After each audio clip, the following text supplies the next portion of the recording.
Plot লাইনের কোনো continuation নাই, যেটা বলতে গেলে একটা মুভিতে মনে হলো একটা মুভিতে 3টা মুভি দেখলাম মনে হলো আমার কাছে পার্সোনালি ভালো না, অনেকগুলো প্লট হোলস ছিল আমার মতে। এখানে ফেমিনিন ক্যারেক্টারটা যেটা ছিল ফার্স্টে খুবই ব্যাডাস থাকে, পরে তাকে পুরোপুরি উইক বানিয়ে দেওয়া হয়।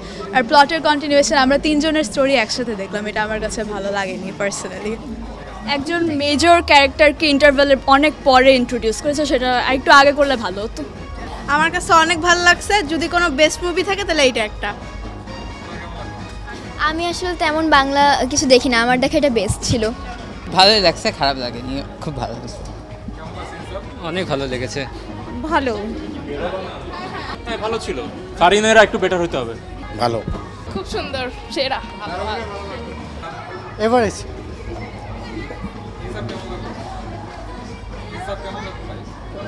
সুপার সুপার, খুব ভালো হয়েছে।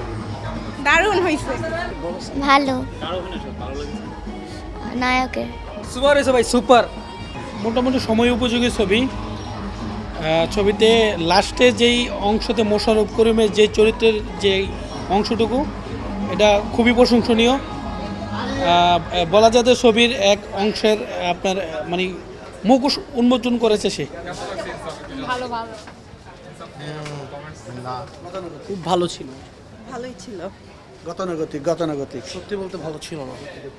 নট ব্যাড অ্যাকচুয়ালি, আর একটু ভালো করা। খুব ভালো লেগেছে। সাধারণ ছবি, ভালো ছবি।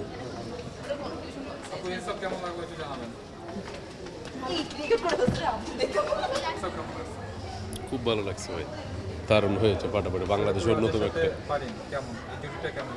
দারুণ একটা বিষয়। শরীফুল রাজকে দেখেছিলাম, পারেনকে দেখেছি প্রথম। চলচ্চিত্রের জন্য পারফেক্ট একটা জুটি, দারুণ একটা বিষয়।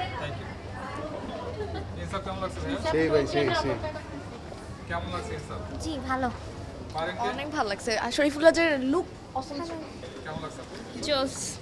জি ভালো লাগছে, অনেক ভালো লাগছে।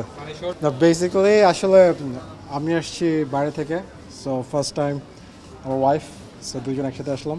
আমাদের বেশ ভালো লাগছে অ্যান্ড মাশাআল্লাহ।